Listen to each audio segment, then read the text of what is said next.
Meus queridos irmãos, minhas queridas irmãs, a igreja precisa se levantar porque estar de pé é a posição sacerdotal de quem louva, de quem serve a Deus, de quem está no culto e no louvor a Deus. A igreja precisa se levantar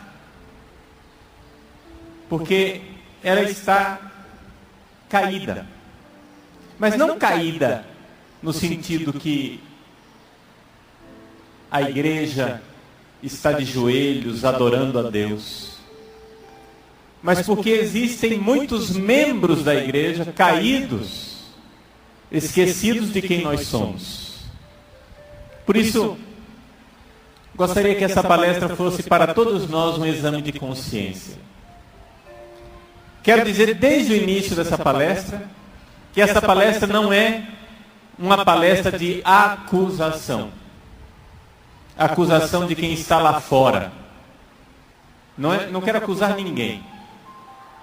Se uma pregação serve para alguma coisa, essa pregação é sempre uma carapuça que deve cair na nossa cabeça. Eu, em primeiro lugar. Sou eu, Padre Paulo Ricardo, quem devo ser o sujeito que acolhe essa palavra de Deus.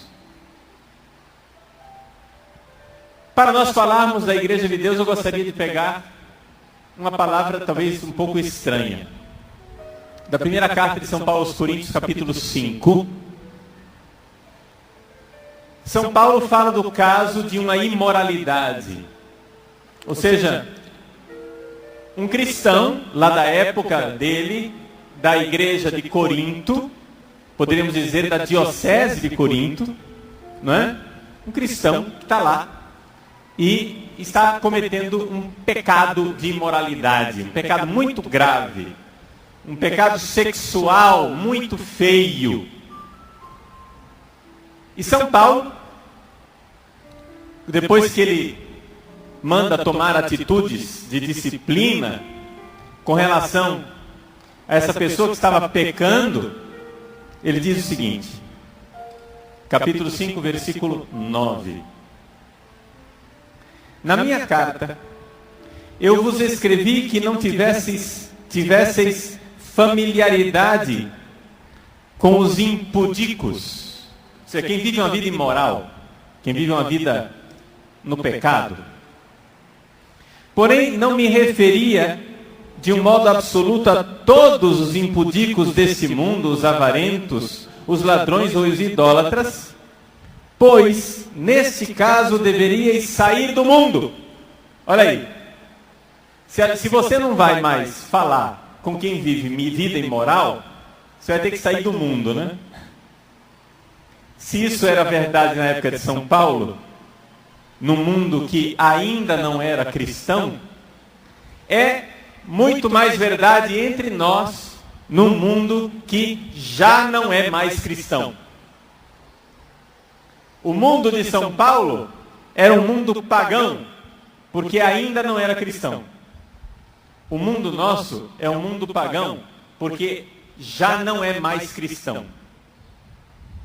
Mas é importante uma coisa que São Paulo vai dizer aqui logo em seguida. Ele diz assim: mas eu simplesmente quis dizer-vos que não tenhais comunicação com aquele que, chamando-se irmão, é impuro, avarento, idólatra, difamador, beberrão, ladrão.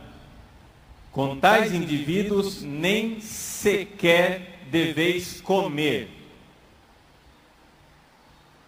O que é que São Paulo está dizendo? Na época dele, os cristãos eram poucos. Então, na época de São Paulo, o que é que ele pede para se fazer? O seguinte, se você vai negociar, vai visitar a casa dos outros, vai falar com as pessoas, você pode ir na casa dos pagãos, não tem problema nenhum. Agora, não vá na casa de um mau cristão. Qual é o perigo? O perigo de você se relacionar com um mau cristão. O perigo está no fato de que você sabe que ele é cristão. Você sabe que ele é filho de Deus, que ele segue o Evangelho, e aí você pode se escandalizar. Vamos entender o que quer dizer a palavra escândalo. Escândalo quer dizer o seguinte. Claro, todo mundo sabe, escândalo ao pé da letra, quer dizer tropeço, pedra de tropeço, não é? Quer dizer que você se escandaliza, você tropeça, você cai. Mas o que quer dizer na prática, no dia a dia, o que é um escândalo? Escândalo é uma atitude de uma pessoa que deixa as pessoas confusas, sem saber o que é o certo e o que é o errado. Isso é um escândalo.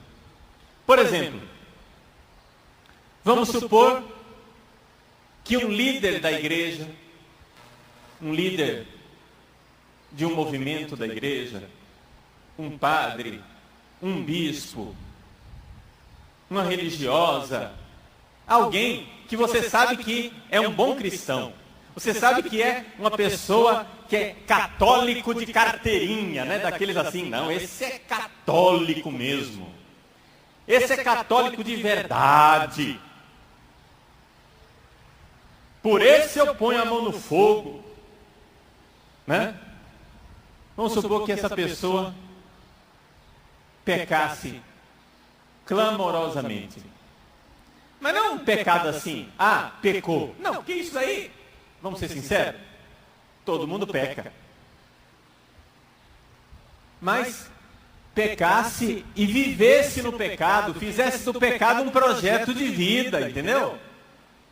Vamos supor, uma pessoa que realmente se abraçou com o pecado. Ele vive dia e noite no pecado. Vive tranquilo. Se é um líder da igreja, comunga, tranquilo, peca e comunga.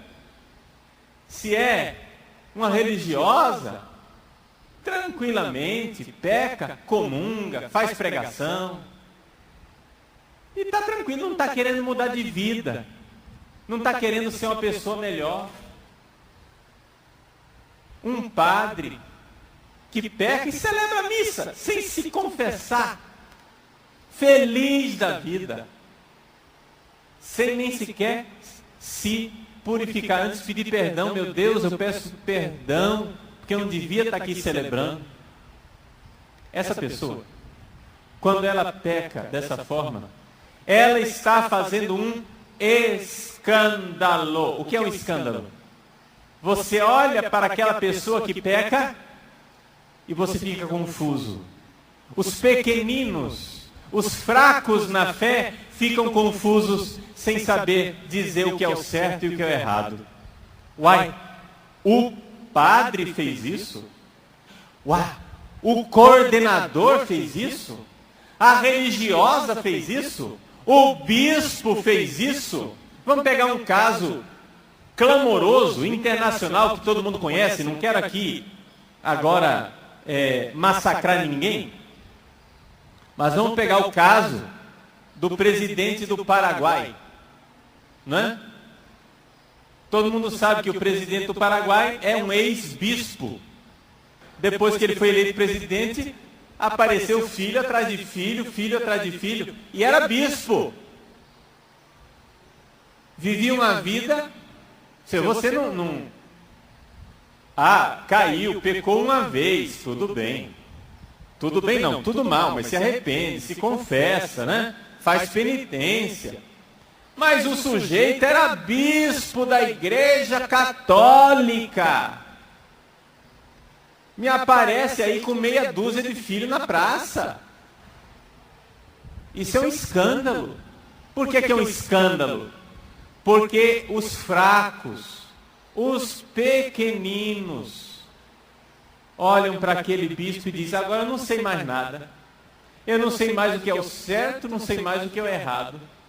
Se o bispo está fazendo isso, o que é que eu vou fazer? Né? Se está assim o ramo verde, imagina o ramo seco, né?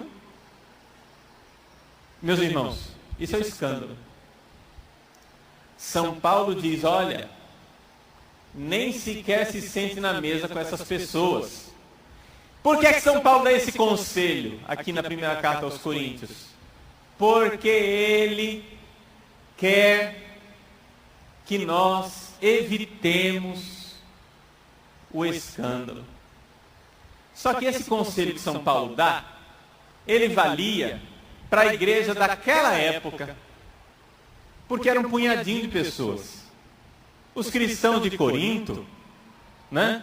Tinha menos cristão em Corinto, na cidade de Corinto, do que numa pequena capela aqui da nossa arquidiocese. Você vai numa capela aí com 50, 100 pessoas, já tem bastante gente. Esse era o número de cristãos de Corinto naquela época, era pouca gente. Então é claro, os cristãos conviviam com os pecadores que viviam no pecado, mas quando um cristão pecava gravemente, os outros chegavam dizendo, não, eu vou evitar esse cara, porque isso vai ser para mim uma causa de escândalo. Mas nós estamos num país em que 75% da população se diz católico. Pelo menos no censo se identifica como católico. Ora, se é esse o percentual, é claro que a gente não pode agora evitar de falar com maus cristãos. Não dá. Esse conselho de São Paulo não dá para a gente seguir ao pé da letra, senão nós vamos ter que sair do mundo, como ele estava dizendo aqui. Nós vamos precisar sair do mundo. Então, o que é que nós precisamos fazer? Gente, nós precisamos, como igreja, nos acordar para uma coisa. Nós precisamos nos dar conta, acordar, cair na real. De quê? Existem 2 tipos de católicos. Diria melhor, eu vou usar uma palavra inadequada, mas depois eu explico. Eu deveria dizer que existem 2 igrejas. A igreja verdadeira e a igreja que é uma falsificação. Quando você vai a uma igreja católica, quando você se senta num banco de igreja para participar da missa no domingo, você precisa saber que dentro daquela igreja, do seu lado, existe gente que é só aparentemente católico. Você não pode supor que o sujeito que está do seu lado é cristão. Você não pode supor, porque se você supor isso, se nós entrarmos nessa suposição, nós estamos entrando no risco a respeito do qual nos está falando São Paulo. O risco de nos escandalizarmos. Por quê? Porque a gente vai ver o que faz a maioria. E aí nós vamos dizer, todo mundo faz, e nós vamos parar de distinguir o certo do errado. Isso chama-se escândalo. Nós vamos ficar confusos. Vou dar um exemplo simples. Você entra numa igreja e você vai na presença do Santíssimo Sacramento, se ajoelha e reza. Muito bem. Enquanto isso, tem outras 30 pessoas dentro da igreja conversando, contando potoca, falando para o outro, fulano, como é que tá? E você, Beltrano? E aí? Como é que você está? Quanto tempo eu não te vejo? Tapa nas costas. Pá, pá, pá, pá, pá, pá, pá, pá, pá. E bate nas costas e conta piada. O Santíssimo Sacramento está lá no sacrário. Você está aqui rezando. E o pessoal está lá na maior arruaça. Como a gente diz aqui em Cuiabá, no maior forfé. Né? Uma feira. Gente, esse comportamento dessa maioria dentro da igreja, está escandalizando aquele pequenino que entrou na igreja e quer adorar, e quer fazer silêncio, e quer rezar, e quer falar com Jesus, porque ele entrou ali para falar com Deus. Agora, se você não quer se escandalizar, se você quer ser um bom cristão, se você quer abraçar esse conselho que São Paulo está dando aqui, de não se colocar numa situação de perigo para a sua fé, então você tem que tomar a firme decisão, a resolução de compreender com o seu coração que existem duas igrejas. A igreja verdadeira e a igreja das aparências. Por quê? Porque a igreja de Deus está povoada de muita gente, de muitos leigos, de muitos padres, de bispos até, que se converteram um dia, se é que se converteram, mas já perderam a conversão. Entraram na onda do mundo, entraram no oba-oba. Entenderam? E estão querendo agradar o mundo. Estão querendo agradar todo mundo. Quem quer agradar a todo mundo vai trair a Deus. Então, gente, essa passagem de São Paulo nos fala com toda clareza que nós temos um perigo. Existe um perigo. O perigo chama-se o mal cristão. O mal cristão é um perigo. Na época de São Paulo, quando ele escreveu essa primeira carta aos Coríntios, ele escreveu mais ou menos no ano de 52 depois de Cristo.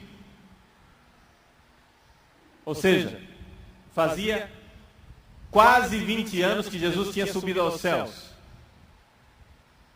Então, fazia pouco tempo. Só 20 anos de pregação do Evangelho depois de Pentecostes. Quando ele escreveu essa carta, a igreja era pequenina, era diminuta. Mas, já desde o início, tem o mal cristão. Desde o grupo dos 12 apóstolos, tinha Judas. Agora, para discernir entre o bom e o mal cristão, aqui que vem o problema.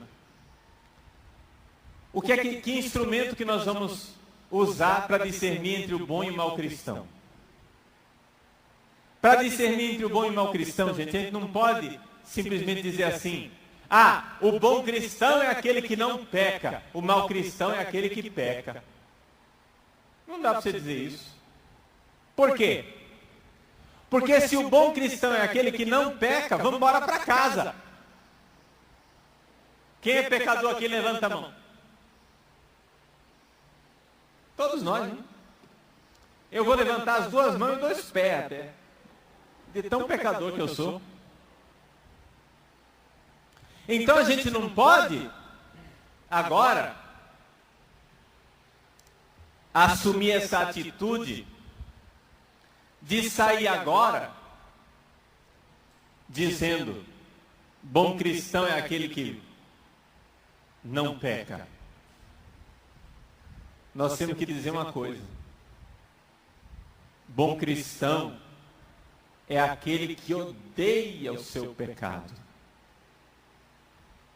e que está seriamente tomando atitudes para ter uma vida melhor. Porque não basta somente dizer: ah, pequei. Vamos supor, uma pessoa vem na confissão e diz: padre, eu tenho um problema sério porque eu tenho relações sexuais com a minha namorada. E o que é que você está fazendo para isso mudar? Ah, eu me arrependo. Tudo bem, você se arrepende. Mas você pegou aquele aquela maçaroca de revista pornográfica que você tem em casa e jogou fora? Você pegou suas camisinhas e jogou fora? Você cancelou aquela assinatura que você tem no site pornográfico? Você está fazendo penitência? Você está fazendo o que para mudar de vida, meu irmão? Porque não adianta só chegar e dizer assim, eu me arrependi. Nós precisamos tomar atitude. Nós precisamos nos levantar como pessoas, nos levantar como igreja, ressuscitar como membros da igreja. Precisamos levar a sério a nossa conversão. Isso não quer dizer que eu agora vou olhar para as outras pessoas e ficar assim me comparando e dizendo, eu sou melhor que ele.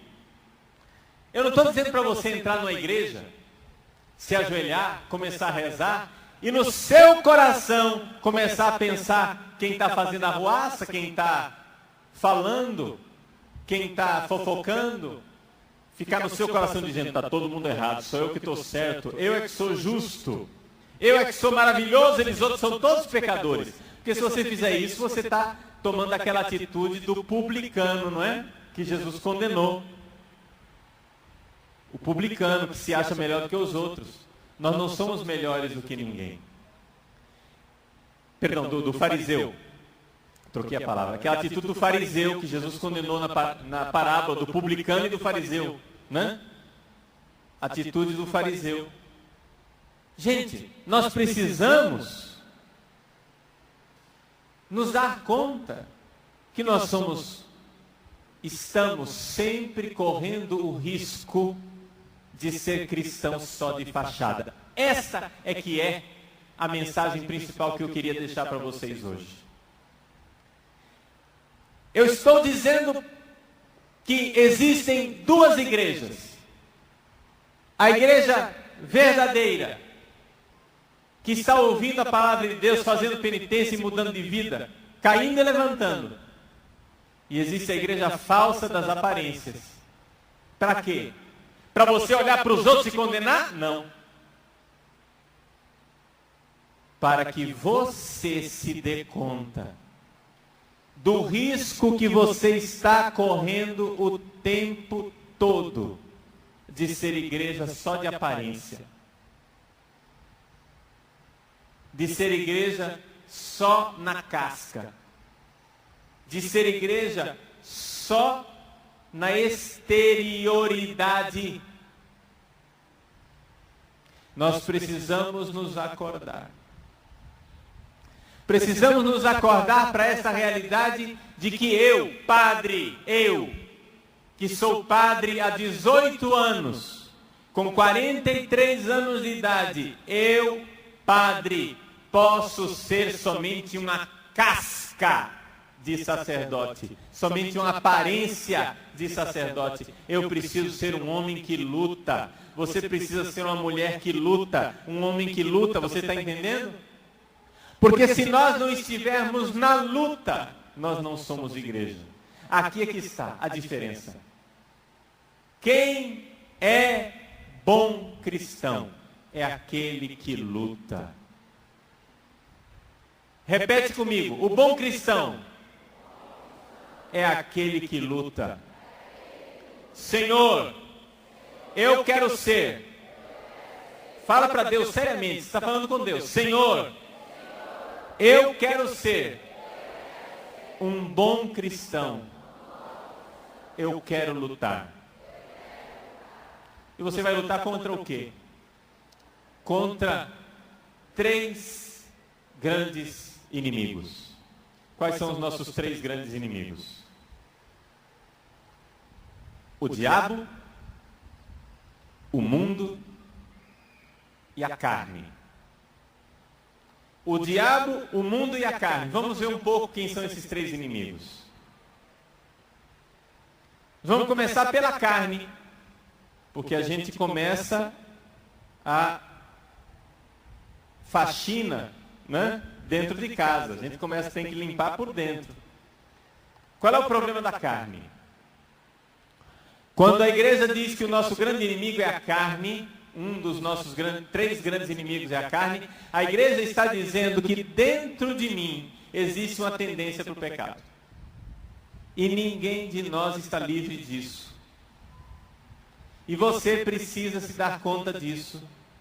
Por quê? Porque toda hora nós estamos num mundo onde as pessoas estão sempre achando que o ser humano é bom. Ah, não tem problema, basta conscientizar a pessoa é boazinha. Gente, nós não somos de confiança.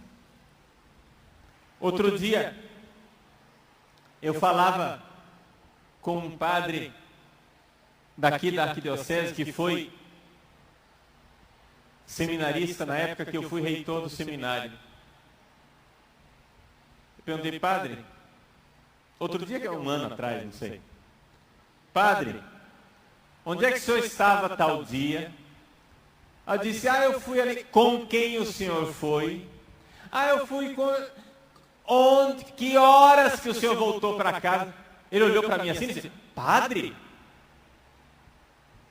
o senhor está desconfiando de mim? Eu disse, estou. Porque eu não confio em mim, vou confiar em você? Eu não confio em mim, vou confiar em você? Gente, nós não somos de confiança. Esse é o primeiro inimigo que nós temos que entender. Nós temos uma lei da gravidade dentro de nós. Nós temos a carne que nos puxa para o pecado. Então, se você quer ser um bom cristão, você precisa lutar, não é isso? Qual é as três batalhas que nós temos que vencer? Primeira batalha é a carne, ou seja, a sua tendência pecaminosa para a maldade. Nós somos mal inclinados. Cochilou, o cachimbo cai. E quando a gente fala de carne, eu não estou falando só de sexo. Eu estou falando também de apego ao dinheiro, avareza. Estou falando também da tendência que a gente tem de guardar mágoa, rancor, raiva. Isso tudo é carne. Estou falando também da vanglória, da vaidade, de querer se apresentar melhor do que os outros, de querer ser melhor do que os outros. Tudo isso é a carne. Estou falando também da tendência de ficar alimentando pensamentos de tristeza. Tudo isso é a carne. Estou falando também da preguiça espiritual de não lutar. Tudo isso é a carne. Então vocês estão entendendo que tem muito mais do que sexo nessa história. E é claro que também tem o sexo. Tudo isso é a carne. Nosso primeiro inimigo com o qual nós temos que lutar é a carne. Segundo inimigo, o mundo. Quem é o mundo? O mundo é aquilo que o homem faz na sociedade para criar um sistema contra Deus. Contra Deus. Por exemplo, o mundo. Hoje, a nossa sociedade está tomada pelo mundo. Já houve uma época em que a gente poderia dizer, não, a sociedade é cristã, mas existem tendências mundanas. Não. Agora, a sociedade é mundana. E se você quer ser cristão, você precisa se dar conta de uma coisa, você vai ser diferente. Para o mundo que está aí, você vai ser um esquisitão. Esse é o mínimo. O mínimo que vão fazer com você, se você for um verdadeiro cristão, é rir de você. Ih, é beato, é quadrado, é fechado, é bitolado. Só vive na igreja, esse aí é igrejeiro, essa é igrejeira. Esse é o mínimo. Mas eles não param nesse mínimo. Quando eles veem que você insiste, existe a perseguição. Existe a verdadeira perseguição. E então, o mundo quer que você traia Jesus. Foi o mundo que se levantou contra os primeiros cristãos e começou a arrastá-los para os tribunais. Foi o mundo quem começou a fazer mártires. Só que os mártires hoje em dia são um pouco diferentes, pelo menos aqui no Brasil.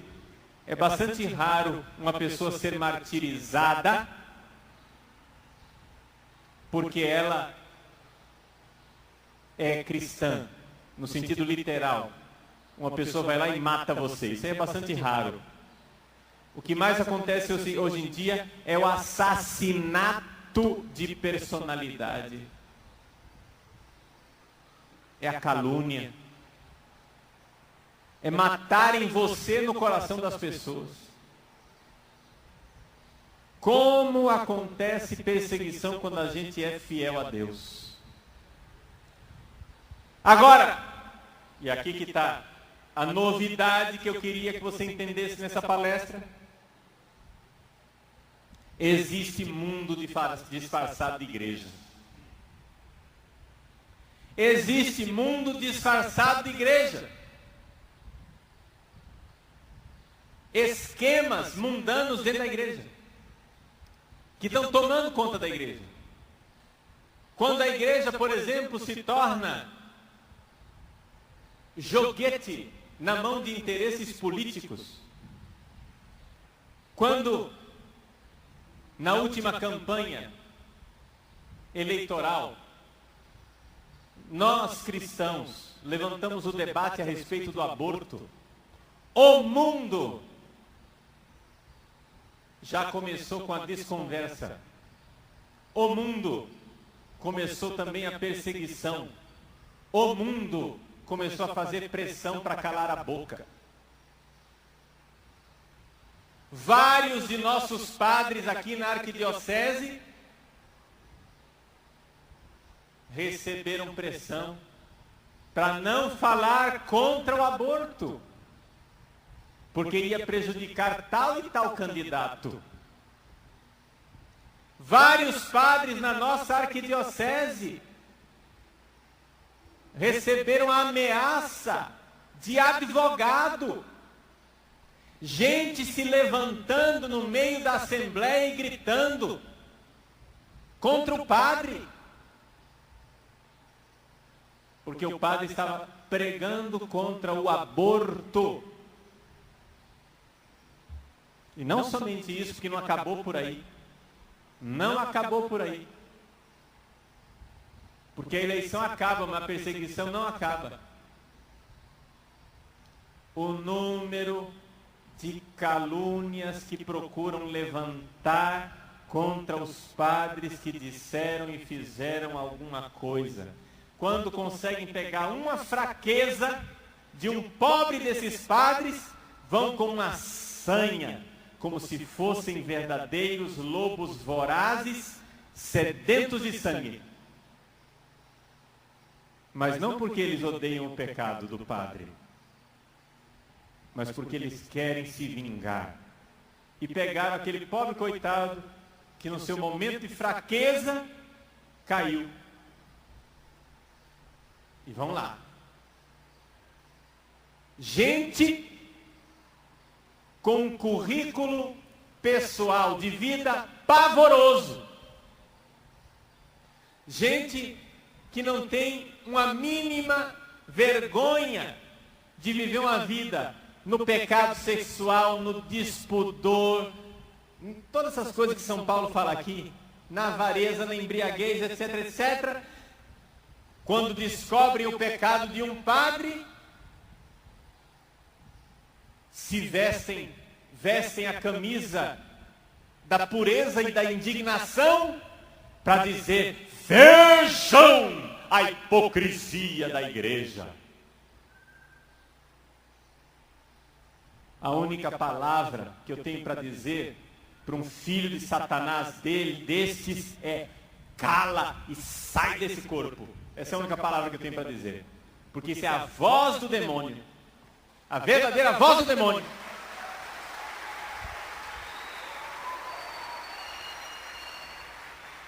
Não, meus irmãos. Meus irmãos, nós padres somos frágeis e pecadores, sim. Mas eu fico me perguntando, por que é que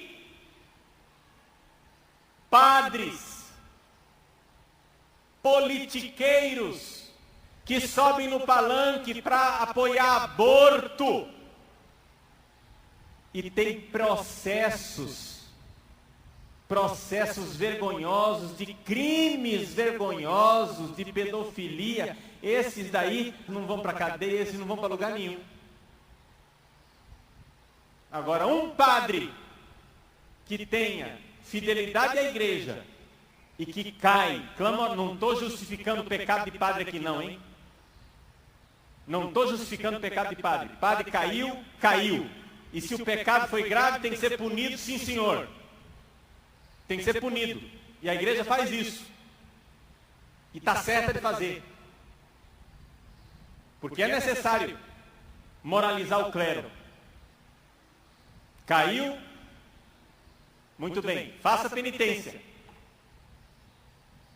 Mas atenção, nós como igreja temos que nos acordar para que o mundo que está dentro da igreja não se aproveite disso. O mundo que está dentro da igreja se aproveita disso para quê? Para rir do sacerdócio. Para dizer, está vendo como são os padres? E pisa no sacerdócio de nosso Senhor Jesus Cristo. Pisa na igreja católica. Pisa em tudo aquilo que nós temos de mais santo. Meus irmãos, qual é a atitude da igreja quando um filho seu peca gravemente? É a atitude que nós tomamos como família quando um filho seu peca gravemente. É a atitude de uma mãe com um filho. O filho pode e deve ser castigado para o bem dele. Para o bem dele. Mas continua sendo filho. Agora você imagine que a sua mãe peque e você sai e põe no jornal. Depois põe na internet. Depois sai fofocando e falando para todo mundo. Um filho desse que faz isso com a sua própria mãe, ele mesmo está se condenando, ele mesmo está dizendo que ele não presta. Porque um filho que faz isso com o pecado da sua mãe não presta.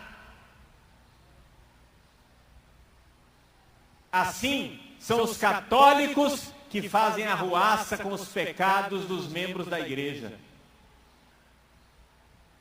Se o padre cai e peca, meu irmão, eu só posso lamentar e fazer penitência junto com ele pelos nossos pecados, porque nós padres pecamos.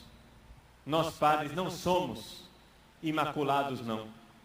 Se um padre cai gravemente, eu que sou sacerdote, e não caí gravemente, me sinto solidário e eu preciso fazer penitência junto com ele também, para que a igreja melhore. Mas, ao mesmo tempo, nós não podemos deixar que o mundo se aproveite disso para destruir a igreja. O mundo se aproveite disso para tirar a sua fé, para minar a sua fé no sacerdócio de nosso Senhor Jesus Cristo, na presença de Cristo na Eucaristia, na eficácia do sacramento da confissão, porque o demônio se aproveita, meus irmãos, quando um pecado de um padre é estampado nas páginas de jornal, o demônio coloca no coração das pessoas, é o mundo. Olha, você vai se confessar com esse tipo de gente? Os padres são assim. Nessa hora o demônio faz você se esquecer dos seus pecados. E você se senta no banco do juiz para dizer que a igreja não presta, que os padres não prestam. Você caiu na armadilha do mundo. Você caiu na armadilha do mundo. Quando nós, igreja, somos envenenados por dentro, o que nós precisamos entender, e precisamos ter essa consciência, gente, é que existe lobo com pele de cordeiro. Existe gente disfarçada dentro da igreja, de pastor, de guia, de servo, e que na verdade está servindo é o outro. Está entendendo? Meus irmãos, essa é a segunda grande batalha, a batalha do mundo. Nós precisamos entender que sentados conosco nos bancos da igreja tem muito mundo.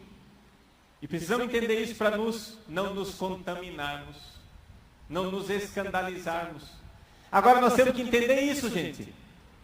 Qual é a diferença de ser mundo, de ser mundano, de ser falsa igreja e de ser igreja verdadeira? A diferença é que nós não pecamos, é isso? Não. A diferença está na luta. Luta. Lute. A diferença entre um cristão que cai e um pecador que cai está na luta. O cristão luta. Terceira luta, luta contra o diabo. Essa é a luta mais terrível. E ela acontece onde? Ela acontece dentro de nós. Vejam, meus irmãos, que nós somos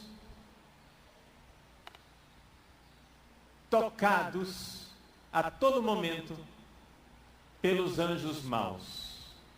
Deixa eu explicar para você como é que age o diabo e os seus demônios, para que você possa evitar e aprenda também a lutar, tá bom? Então vou explicar para você. Onde é que os demônios agem? Eles agem na nossa fantasia. Fazendo o quê? Colocando mentiras. Essa é a arma do demônio, a mentira. E aqui que está a luta. A luta do diabo conosco está na nossa fantasia. Vejam que Deus, graças a Deus, Deus não permite que o diabo saiba o que nós estamos pensando. Deus sabe o que a gente pensa, o diabo não sabe o que a gente pensa. Porque o nosso pensamento e a nossa vontade estão protegidos por Deus e o diabo não tem acesso a isso. Mas o diabo tem acesso àquela parte da nossa alma que está em contato com o corpo, que é a fantasia. Quer ver? Pense agora na sua mãe. Pensou? Sua mãe não está aqui, quem sabe ela está, quem sabe não está.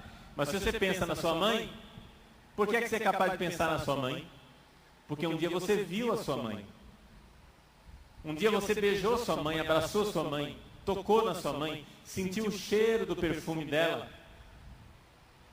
Todas essas fantasias que você teve sobre a sua mãe, você teve porque o seu corpo alimentou a sua alma com essas informações. Deu para entender? A fantasia, ela é alimentada pelo corpo. Pelo corpo. Então o demônio, ele age no corpo. No corpo. E então alimenta as suas fantasias com o quê? Com a mentira. Como que acontece isso? ele propõe para você uma felicidade que ele não é capaz de dar, mas ele propõe. Ele é o pai da mentira. Ele é mentiroso. E com a mentira dele, ele quer te atrair para a felicidade. E na verdade está te levando para a morte. A armadilha do demônio é como a isca que a gente usa para pescar. É uma minhoca, uma isca, né? Saborosa, que está lá. É uma ilusão. Ele coloca aquela mentira na sua frente, você morde, está fisgado, vai morrer. Porque ele quer te conduzir à morte. São duas verdades importantes que a gente não pode esquecer a respeito dos demônios e do diabo. Ele é o pai da mentira e ele é homicida desde o princípio. Ou seja, é pela mentira que ele quer nos matar. É pela mentira, pela sedução de felicidade que ele quer nos levar para longe de Deus. E aí, padre, o que é que a gente faz? Deus não deixou a gente sozinho nessa história. Deus nos deu os seus santos anjos da guarda. Os anjos também têm acesso à nossa fantasia. Agora é muito importante a gente ter devoção para o anjo da guarda. Por quê? Porque os demônios não respeitam a nossa liberdade. Eles querem nos escravizar. Então, gente, os demônios vêm se você convidar, se você não convidar. Ele não respeita você. Ele invade a sua fantasia. Ele ataca. É uma luta. Numa luta tem ataque. Você é atacado nas suas fantasias. E aí o que você faz? Se você cair nesse ataque, você peca e vai para a morte. E os anjos da guarda? Os anjos da guarda não, eles respeitam. Isso quer dizer que o anjo da guarda não nos ataca. Isso quer dizer que ele só entra se você abrir a porta para ele. Vou dar um exemplo para vocês. Esses dias eu fui deitar depois do almoço. Eu não sei porque essas grandes ataques do demônio sempre acontecem comigo depois do almoço. É o demônio meridiano. Demônio do meio-dia sempre. Um dia eu fui me deitar depois do almoço. Acho que faz um mês atrás, não sei. E me veio a imagem clara. Eu tinha recebido umas notícias muito negativas. Me veio a imagem clara de cães pretos, negros, na escuridão, raivosos, com aquela sanha, rosnando, com aquele rancor. Você sabe aqueles cachorros traiçoeiros que não tem coragem de atacar, mas fica esperando você se distrair para atacar pelas costas? Essa foi a ideia daquela matilha de cachorros, de cães, aquela quantidade enorme de cães ao meu redor. Ali no meu quarto, estava deitado na rede, depois do almoço, quarto escuro, e aqueles cães. Rezei, pedindo a ajuda de Deus. Nada. Invoquei a Virgem Maria. Nada. Aí eu invoquei de coração o meu anjo da guarda. Meu santo anjo, valei-me nesta luta.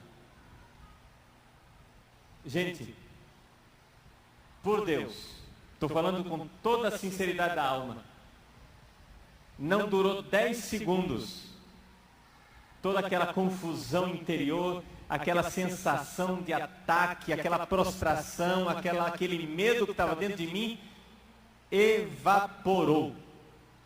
Em 10 segundos. Você vai dizer, mas padre, espera lá. Por que rezar para Jesus e para a Virgem Maria não adiantou? Certamente porque Deus estava querendo ensinar para o Padre Paulo que ele precisa ter mais devoção com o anjo da guarda. precisa confiar mais no seu anjo.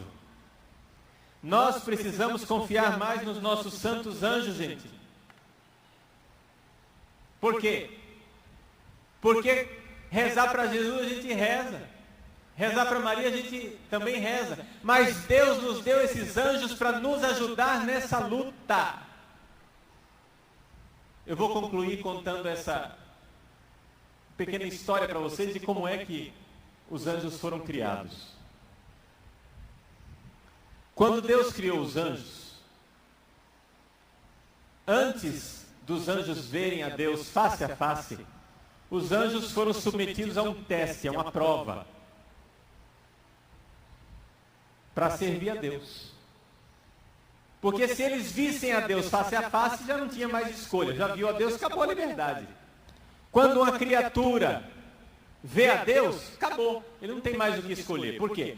Porque Deus é uma verdade tão atraente, Deus é uma bondade tão maravilhosa, Deus é uma beleza tão grande, que você viu a Deus, acabou, você não tem mais o que escolher. Sua liberdade foi para o prego. Mas Deus não queria que os anjos fossem escravos, queria que os anjos servissem a Deus livremente. Então, para servir a Deus livremente, o que é que ele fez? Deus criou os anjos, Deus se escondeu e mostrou para eles o que é que Deus queria deles. Deus mostrou para os anjos que um dia o Filho de Deus iria nascer no ventre da Virgem Maria, de uma mulher, uma criatura humana, e que os anjos teriam que adorar a Deus naquele ser humano, Jesus. E que, não somente isso, por causa disso, os anjos deveriam servir aos seres humanos. Agora, gente, ao fazer isso, Deus pediu para os nossos anjos uma grande humildade. Por quê? Porque os anjos são muito maiores do que nós. É como se Deus pedisse para você, olha, você agora vai dar a sua vida para servir uma bactéria num laboratório. Uma bactériazinha numa lâmina de laboratório. Você vai dar a sua vida, você vai servir, você vai se esforçar, você vai fazer tudo. A sua vida vai ser ajudar aquela bactéria. É isso que Deus está pedindo para os anjos quando Ele pede que eles nos sirvam. Eles são muito maiores do que nós. Muito mais poderosos, mais santos do que nós. Quando Deus pediu isso para os anjos, Lúcifer chegou e disse, não, pode parar com esse negócio, não sirvo não. Não vou fazer isso. Eu, anjo de luz, criatura perfeitíssima, agora me rebaixar para servir essa criatura de barro que é o ser humano, nascido do ventre de uma mulher, servir esse bando de pecador sem vergonha? Não vou servir, não. Não servirei. Non serviam. Foi isso que Lúcifer falou. Não servirei. Estou contando essa história para quê? Para você entender por que é que Lúcifer tem raiva dos seres humanos. Porque os seres humanos são amados por Deus e Ele orgulhosamente não quer nos amar. Ele quer nos destruir. Mas também para uma outra coisa, e aqui é o mais importante, para que você tenha admiração, para que você tenha veneração pelos nossos santos anjos da guarda, que são imensos e gloriosos e se rebaixam para nos ajudar. Vejam a humildade do nosso anjo da guarda. Gente, nós temos que ter para com eles uma gratidão imensa. Nós temos que ter para com eles uma admiração. Quando você peca gravemente, você está ofendendo o seu anjo da guarda, ele fica transtornado com o seu pecado. Você está ofendendo aquele anjo maravilhoso que Deus colocou do seu lado para cuidar de você, porque quando você se fere, o anjo vê a ofensa no coração de Deus. Quando você faz o pecado, o anjo vê a dor. Então, gente, quando nós vemos o nosso pecado, o meu pecado, seu pecado, mas também o pecado de outras pessoas dentro da igreja, é claro que a nossa reação tem que ser de dor, por causa da ofensa a Deus. Mas é uma dor de quem ama o pecador e quer a conversão dele, como os nossos anjos fazem conosco. Então, gente, o que é que eu coloquei para vocês nessa palestra? A igreja que se levanta. E se levanta para o quê? Para lutar. Mas para que você seja a igreja que se levanta, você tem que entender que existe uma luta. E essa luta é contra 3 realidades. A carne luta dentro de mim, porque eu tenho uma tendência para o mal. O mundo, e aqui vem a novidade que eu quero alertar: existe mundo disfarçado de igreja, existe mundo celebrando missa, dando catequese, existe mundo conduzindo grupo de oração, existe mundo ouvindo palestra no rincão, existe mundo usando batina preta. Está entendendo? Basta que você esteja, ao invés de trabalhar para Deus, ao invés de fazer as coisas para Deus, você esteja cansado de lutar. Ah, cansei de lutar. Não adianta. Você virou mundo. Cansei de lutar. Desisti de lutar contra a carne, contra o mundo e contra o diabo. Carne, o mundo e o diabo. Digo aqui para vocês, vamos nos levantar para lutar. Você que está caído, desanimado no seu pecado, nós precisamos ser igreja que se levanta. E se levanta para a luta. Se levanta porque existe igreja verdadeira que luta e igreja falsa que já está sentada na mesa tomando chazinho com o diabo, fazendo amizade com o mundo. Ah, nós precisamos ser amigos de todo mundo, porque aí todo mundo vai se converter. Gente, isso é ilusão falsa. Ah, basta a gente amar que as pessoas se convertem. O amor se fez carne, e quando o amor se fez carne, nós o matamos. Essa é a consequência. Se você amar, sabe o que vai acontecer? Você vai ser perseguido. Mas continue amando, continue lutando. Se você fizer o bem, sabe o que vai acontecer? Você vai ser perseguido. Mas, gente, a perseguição é o distintivo do cristão. Se o mundo começar a aplaudir você, mau sinal. É sinal de que você traiu a Cristo, que você parou de lutar. Então, gente, eu acho ótimo que nós estejamos aqui como igreja que se levanta. Mas igreja que se levanta é igreja que se recorda. Meu Deus, eu estou aqui sentado, eu parei de lutar, eu desisti, eu desanimei. Eu preciso me levantar, pegar minha arma outra vez e voltar a lutar. Contra a carne, contra o mundo e contra o diabo. Que isso seja verdade na nossa vida. Tome posse disso na sua vida. Fique de pé agora. Seja igreja que se levanta. Vamos ser igreja que se levanta. Vamos ser igreja que se levanta para a luta. Vamos ser igreja que se levanta para Deus. E agora, levante a sua mão direita diante de Deus, diga assim: Senhor, eu estou aqui. Põe, Senhor, uma espada na minha mão. para a luta. Senhor, que eu nunca desista de lutar contra a carne dentro de mim,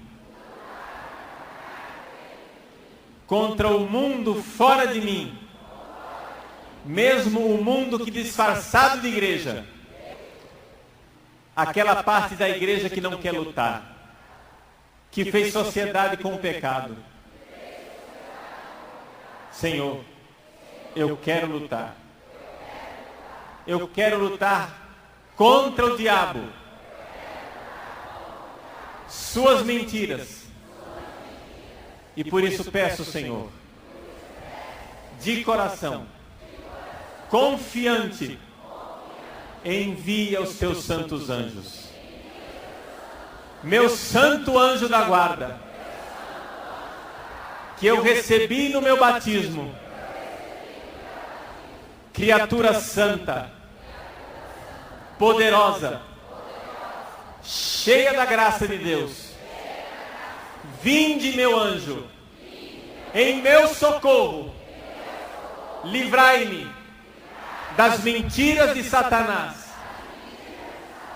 que me conduzem à morte, que querem me acabar, destruir a minha fé, fazer que eu deixe de ser igreja e comece a ser mundo. Santo anjo de Deus, eu quero me lembrar da presença de Deus todos os dias da minha vida, todos os momentos da minha existência. Valei-me, meu anjo protetor, vinde em meu socorro, afastai a angústia, a tristeza, a depressão, a dor, a falta de fé, a desesperança, o egoísmo. Santo anjo do Senhor, meu zeloso guardador, se a ti me confiou a piedade divina, sempre me rege, guarda, governa, ilumina. Amém.